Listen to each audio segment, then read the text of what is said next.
나눌 하나님의 말씀은 스가랴서 1장 7절로부터 10절까지의 말씀입니다.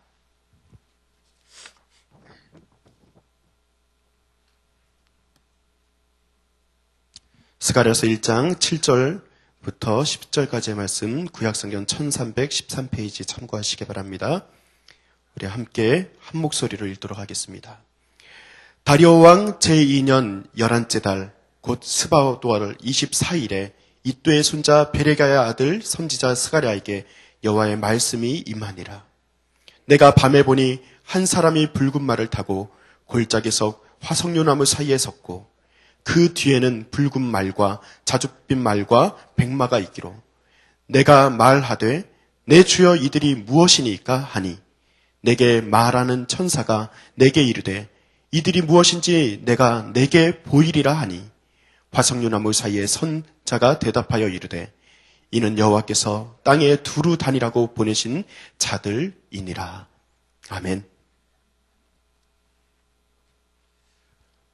우리가 스가랴서를 보면서 여러분 안경을 하나를 껴야 됩니다.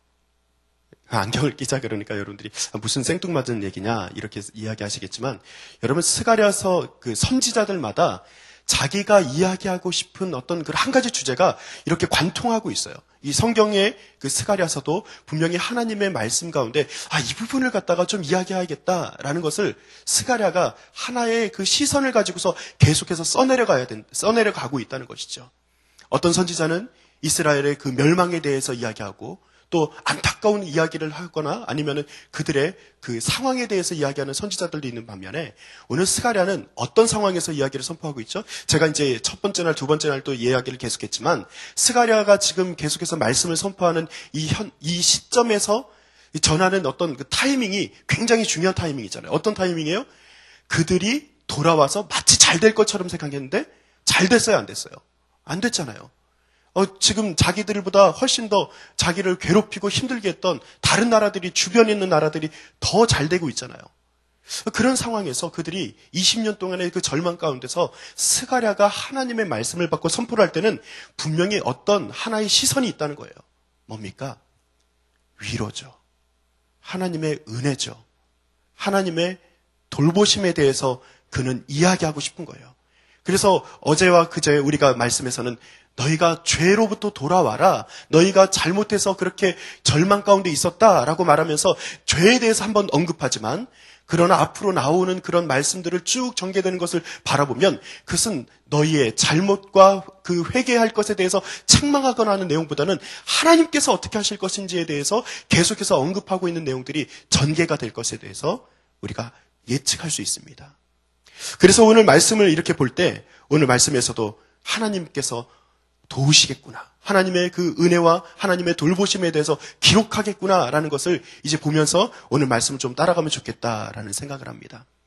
여러분 오늘 말씀부터 이제 6장까지가 이제 스가랴가 본 8가지 환상들이 쭉 전개가 됩니다. 그 중에서 오늘 첫 번째 환상에 대해서 그것도 이제 첫 번째 환상 중에서도 한 토막을 얘기하는데 그 첫 번째 환상에 대해서 시작하는 시점에 오늘 재밌는 표현이 하나가 있죠. 7절을 한번 보겠습니다. 7절에 보면 제가 읽어드릴게요. 다리오 왕 제2년, 다리오 왕 제2년 그러니까 여러분들이 다리오 왕이 통치하고 나서 두 번째 해잖아요. 다리오 왕은 굉장히 의미 있는 사람이에요. 다리오 왕이 페르시아를 평안하게 한 사람이거든요. 지금까지 난리와 난리들, 지금까지 어렵게 했던 그 소문들에 대해서 다리오 왕이 등극하고 나서 그것을 안정시킨 사람이라는 거죠. 반대로 말하면은 이스라엘 민족들에게는 절망감을 준 그런 왕 중에 하나이기도 해요. 이스라엘에게 뭐 특별히 해코지한 건 아니지만 그 다리오 왕으로 인해서 절망이 들어간 그때 몇 월 며칠이라고 돼 있죠? 11째 달 곧 스바돌 며칠이라고 돼 있습니까? 24일이라고 기록되어 있습니다. 제가 왜 이렇게 언급을 하냐면은 스바돌 24일은요. 지금 11째 달 24일이라고 하는 요 날짜는요. 지금 성전 건축이 시작되고 나서 지금 5개월이 지난 시점이에요. 그러니까 지금 매월 24일이 마치 이런 거죠. 이제 6월 24일에 성전 건축을 시작했어요. 그러면은 매월 24일마다 어떤 마음이 들까요? 성전 건축에 대해서 그가 다시 한번 마음에 돌이키고 또 새기고 이 성전 건축을 통해서 하나님이 어떻게 역사하실까 기대하고 그런 마음들이 있지 않겠어요? 그렇게 24일이라는 것을 딱 언급했을 때 많은 신학자들도 스가랴가 요 날짜를 언급한 것은 성전 건축을 하고 나서 그가 몇 개월이 지난지에 대해서 인지하고 있구나라는 것을 이렇게 떠올리기 위해서 이 날짜를 기록했다라고 신학자들은 이야기하고 있습니다. 여러분, 성전이 왜 중요합니까? 저는 성전을 이야기할 때마다 저는 참 마음이 뭉클합니다. 여러분, 성전은 뭐죠? 하나님께서 출애굽을 이제 시키잖아요. 제가 출애굽기 강해를 제가 예전에 할 때 말씀드린 그 내용들이긴 하지만 그 출애굽을 잠깐만 떠올려 보세요. 출애굽을 하고 나서 하나님이 가장 그 이스라엘 민족들에게 원하였던 원하시던 것이 뭐냐면은 성막을 만들고, 성막이 뭐예요? 성전의 이전 모델이잖아요. 성막을 만들고 그 이후에 가나안 땅에 들어가서 이스라엘 민족들이 그 나라를 세우고 나서 또 그들이 가지고 있었던 그 열망이 뭐예요? 하나님께서 주셨던 열망이기도 하지만 성전을 짓는 거잖아요. 그럼 성막이라고 하는 그것 자체가 성전과 연결이 되어 있고 이 성전이 가지는 의미는 성막 안에 들어있는 거예요. 성막은 뭐죠? 이동형이잖아요. 성막은 이동하는데 누구와 함께 지금 이동하는 거예요? 성막을 중심으로 이스라엘 백성들이 이렇게 사방에 둘러서서 이동하잖아요. 그렇게 이동하다가 또 멈춰서면 또 성막을 중심으로 그들이 진을 치잖아요. 이건 뭡니까? 하나님께서 그들과 함께하고 싶어하는 마음이 들어있는 거예요. 여러분, 이게 은혜입니다. 우리는요, 하나님 떠나서도 살 것처럼 교만할 때도 있고, 오늘도 그냥 예배드리고 나왔지만 그러나 하나님 떠나서도 오늘 그냥 룰루랄라 이렇게 살아가는 그런 연약한 존재에 불과하지만 하나님은 어떤 마음이에요? 늘 우리 가운데 함께하고 싶어하는 거예요. 이것을 이제 신학적인 그 히브리서로 샤칸이라고 말을 하는데 그 하나님께서 존재하고 그들과 함께하고 싶어하는 마음이 들어있다는 것이죠. 제가 예전에 그런 얘기를 했어요. 지성소에 대한 이야기를 할 때 그 성전에서도 보면은 지성소라고 하는 특별한 장소가 있잖아요. 이 특별한 장소가 여러분 평수로 따지면 몇 평 정도 되냐면은 7평에 불과합니다. 온 우주를 만드신 하나님께서 겨우 7평만한 그 지성소에 그래도 내가 너희와 함께하고 싶어라는 그 마음을 가지고서 그 열정을 가지고서 이스라엘 민족들에게 오는 그 마음, 그것이 성막과 성전을 통해서 드러나 있다는 거죠. 저는 이스라엘 민족들이 여기 돌아와서 성전을 짓고서 우리가 다시 한번 우리 이름을 좀 날리자 이런 마음이 있었을 수도 있을 거예요. 아주 멋진 성전을 짓고 그들이 그렇게 이스라엘 민족들이 회복되는 걸 보고 싶어하는 마음도 있었을지 몰라요. 근데 저는 반대로 생각합니다. 이스라엘의 열망보다 하나님의 열정이 더 큽니다. 이스라엘의 교만보다 하나님의 사랑이 훨씬 더 큽니다. 그래서 이것이 은혜입니다.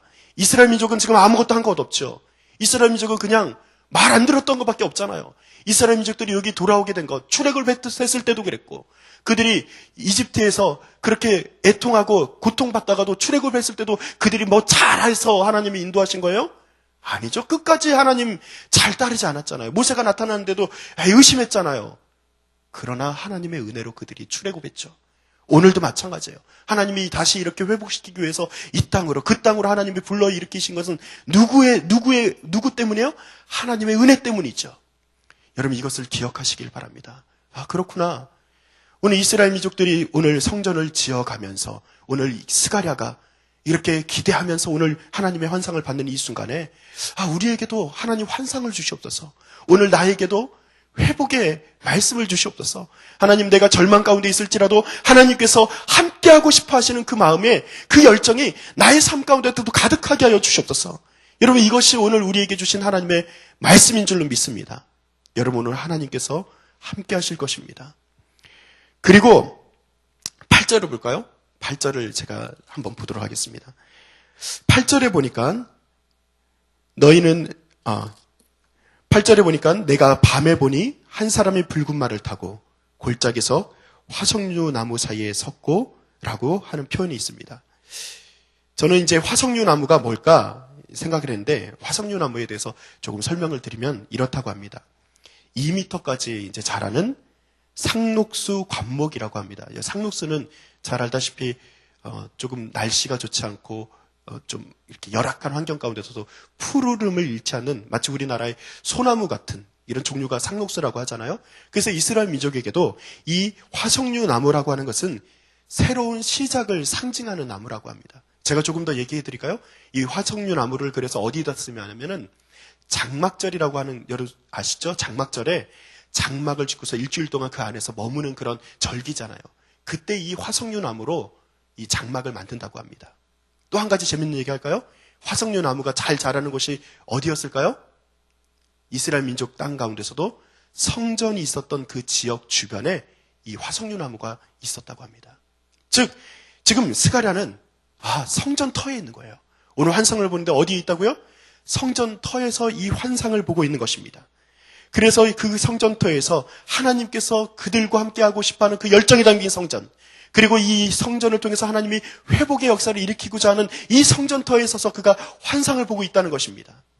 그래서 그가 환상을 보고 계속해서 성경에 이와 8가지 환상이 쭉 6장까지 이렇게 전개가 되지만 이 6장까지 전개되는 이 환상들은 단 하루에 주어졌던 것으로 기록이 되어 있습니다.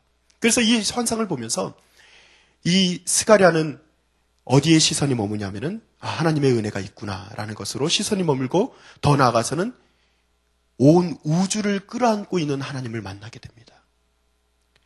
저는 이스라엘 민족을 회복시키신 하나님께서 이스라엘 민족을 회복시키셨던 가장 큰 이유는 또 다른 은혜의 그릇을 만들기 위해서 이스라엘 민족을 회복시키셨다고 저는 믿습니다. 왜 어떤 그릇을 만들기 위해서요? 예수님이 오셔야 되잖아요. 하나님이 약속하셨잖아요.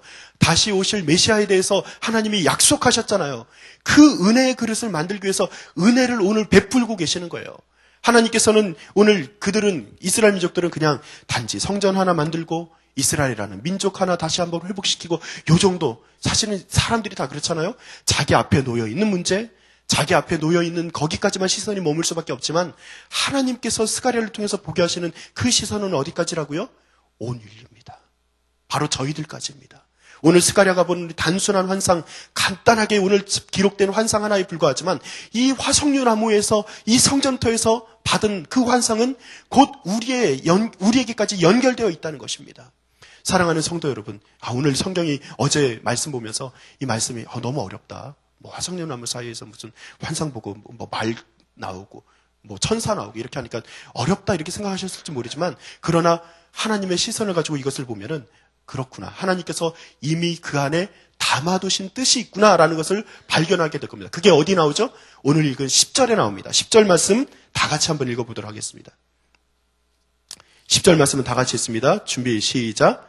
화석류 나무의 사이에 선자가 대답하여 이르되 이는 여호와께서 땅에 두루 다니라고 보내신 자들이니라. 저는 이 말씀이 은혜가 되었어요. 땅에 두루 다니라. 하나님께서 기억하시고 그냥 많은 것이 아니라 그냥 그들은 그 땅에 그냥 시선이 머물고 성전 그거 하나 만들기 위해서 아둥바둥하고 있고 고작해야 그냥 페르시아가 잘 될까 안 될까 그거 지금 걱정하고 우리나라도 그냥 옆에 있는 나라도 일본이 어쩌니 러시아가 어쩌니 요 정도 시선에 머물고 있을지 모르지만 하나님께서는 어떻게 하신다고요? 너희들은 그저 거기에 시선이 머물지 모르지만 10절에 보니까 하나님께서는 두루 다니면서 온 땅을 하나님이 관찰하고 계신다는 거예요. 하나님의 통치입니다. 여러분 우리는 겨우 우리의 삶 가운데 갇혀가지고 살지 모르지만 하나님께서는 우리 주변에 두루 다니시면서 우리의 삶 하나를 지키시기 위해서 하나님의 섭리를 오늘도 써나가시는 줄로 믿으시기를 바랍니다. 이것이 하나님의 은혜예요.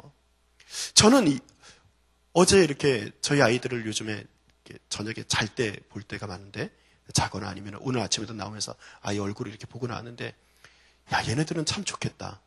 왜 좋을까요? 우리 집에 있는 동안에는 먹을 걱정 없잖아요. 제가 설마 굶기겠습니까? 제가 조금 더 살이 빠지더라도 먹여야 될 거 아닙니까? 아이들은 너무 좋겠다. 아빠, 엄마 그늘 밑에 있으니까. 제가 참 아이들을 사랑하는데 누구나 다 그렇지만 그런데 이 마음을 하면서 오늘 아침에 말씀을 이렇게 들고 나오면서 그래, 그거구나. 하나님이 두루 다니시는 것이 관찰하시면서 막 때리고 고통 주려고 하나님이 두루 다니셨다. 전 그렇게 생각하지 않아요. 하나님이 두루 다니시면서 어떻게 하면 내 양을 먹일까? 어떻게 하면 내 사랑하는 자녀를 먹일까? 염려하지 말아라. 하늘의 공중에 나는 새도 먹이는 내가 너희를 하물며 너희일까 보냐 하면서 오늘도 두루 다니시는 하나님을 제가 여러분들에게 말씀드리고 싶었어요. 여러분 오늘 하나님께서 두루 다니시면서 여러분의 삶을 이렇게 주관하고 계시는 것을 믿으시기를 바랍니다. 하나님의 그것이 은혜입니다. 말씀을 맺습니다. 변방의 백성들, 이스라엘 민족을 생각하면 늘 변방의 백성들이에요. 그들은 종놈들에 불과한 사람들이었어요. 그 변방의 백성들, 그저 그런 사람들, 그러나 하나님께서는 그들을 통해서 끊임없이 역사를 써나가셔요. 여러분, 우리도 변방의 사람 아닙니까? 우리 나라가 그렇다 이런 게 아니라 우리도 어떻게 보면 다 연약한 자들 아닙니까? 여기 잘나서 하나님 앞에 나왔다 이렇게 자신 있게 말할 수 있는 사람이 어디 있겠습니까? 돈과 명예로 그것을 치장할 수 있습니까? 우리의 지식으로 그걸 치장할 수 있습니까? 아니요. 이 세상에 어떤 사람도 우리가 가진 것으로 하나님 앞에 자랑스럽게 나올 사람 아무도 없어요. 우리가 가지고 나온 건 뭐예요? 우리의 연약함이에요. 우리가 가지고 나온 건 뭐예요? 오늘도 죄악뿐이에요. 우리가 가지고 나온 건 걱정과 근심뿐이에요. 그런데 오늘 하나님께서는 내가 너희를 위해서 두루 다니는 것을 기억해라. 내가 너희를 위해서 오늘도 역사하는 것을 기억해라. 내가 너희와 함께하는 것을 오늘도 기억하고 살아라 라고 주님은 말씀하고 계시는 줄로 믿습니다. 사랑하는 성도 여러분, 그래서 안심하십시오. 나는 연약하지만 주님은 강하십니다. 나는 오늘 죄악을 가지고 나왔지만 주님은 나를 용서하십니다. 나는 오늘 주님께 연약한 심정을 가지고 나는 기도의 제목으로 나왔을 뿐이지만 하나님은 응답하시는 것으로서 우리에게 다가오시는 줄로 믿으시길 바랍니다. 오늘 단 몇 절의 말씀이지만 두루 다니시는 하나님, 성전 가운데 계시는 하나님, 그 하나님께서 우리의 삶 가운데서도 함께 하실 줄로 믿으시기 바랍니다. 그 하나님 손잡고 오늘도 승리하세요. 저녁에 주무실 때 야 오늘도 멋지게 살았다 그렇게 고백하세요. 그렇게 매일매일 하루하루 살다 보면 누구 만나는 거예요? 하나님 만나는 겁니다. 우리 그렇게 하나님 만날 때까지 하루하루 성실하게 살아가시는 우리 모든 성도님 되시기를 간절히 축원드립니다. 기도하겠습니다. 아버지 하나님, 주님께서는 우리의 삶에 개입하시고 우리를 살리시기 위해서 주님 십자가를 지셨던 그 주님께서 오늘도 우리를 위해서 두루 다니시며 살펴보시는 줄로 믿습니다. 아버지 하나님, 내가 오늘도 깨닫지 못한 부분이 있다면 깨닫게 하시고 알게 하시고 피할 길을 주시옵소서. 주님께서 우리의 삶을 주관하실 것을 믿사오며 감사드리며 예수님의 이름 받들어 기도드립니다. 아멘. 우리 교회 공동기도문 오늘은 말씀 삶 공동체에 대한 기도 우리가 함께 교독하며 올려드리도록 하겠습니다. 말씀과 삶이 어우러져야 참된 부흥이 일어나는 것을 믿습니다. 우리 허물과 연약함을 겸허하게 고백하며 말씀을 사모합니다. 진리의 말씀은 성경에 약속된 하나님의 부흥을 기다립니다.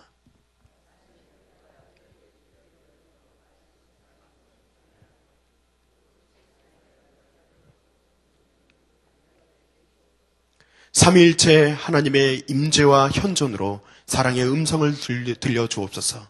주님, 우리 공동체의 비전을 굳센 믿음으로 거듭하여 선포합니다. 하나님 말씀의 거룩한 리더십으로 그리스도인의 삶과 세계를 변화시킨다. 아멘. 함께 주기도문 하시겠습니다.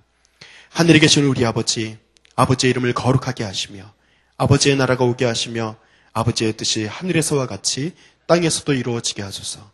오늘 우리에게 일용할 양식을 주시고 우리가 우리에게 잘못한 사람을 용서하여 준 것 같이 우리 죄를 용서하여 주시고 우리를 시험에 빠지지 않게 하시고 악에서 구하소서. 나라와 권능과 영광이 영원히 아버지의 것입니다. 아멘. 이 시간 다음과 같은 기도의 제목으로 함께 기도해 주시기 바랍니다. 지금 들은 말씀이 내 삶으로 이어지게 하시옵소서. 희년감사 말씀 사경의 강사님으로 세우신 박순영 목사님, 최영근 목사님, 홍기영 목사님, 지영은 목사님 가운데 성령으로 충만케 되는 역사가 나타나게 하여 주시옵소서. 오늘 수요 예배를 통해 귀한 은혜를 받게 하시고 말씀을 전하실 박안주 선교사님을 붙들어 주시옵소서. 오늘 또 시작되는 제자반 수요반을 축복하여 주시옵소서. 전도 대상자를 품고 우리가 기도할 때 영혼 구원의 열매를 맺게 하여 주시옵소서. 특별히 우리 교회 환우들의 질병이 회복되게 하시고 믿음과 치유의 은혜를 주시옵소서. 우리 공동의 기도 제목과 각자의 기도 제목 따라 기도하시다가 우리가 모두 삶의 자리로 나아가겠습니다. 기도하겠습니다. 하나님 감사합니다. 오늘 나의 삶을 변화하지만 그러나 주님께서 나의 삶 가운데 찾아와 주시고 나와 함께 해주시고 아버지 하나님 서로 살펴주시고 나의 삶에 주님과 함께 동행하시게 하시고 아버지 하나님 주와 함께 날마다 승리하며 나갈 수 있게 하여 주옵소서. 하나님께서 우리와 함께 하실 줄 믿습니다. 주님 하나 원하기를 지금 감사 말씀 사님의 계속해서 진행하고 우리가 기도하고 있습니다. 다음 주도 진행하고 이 말씀 사님을 통해서 아버지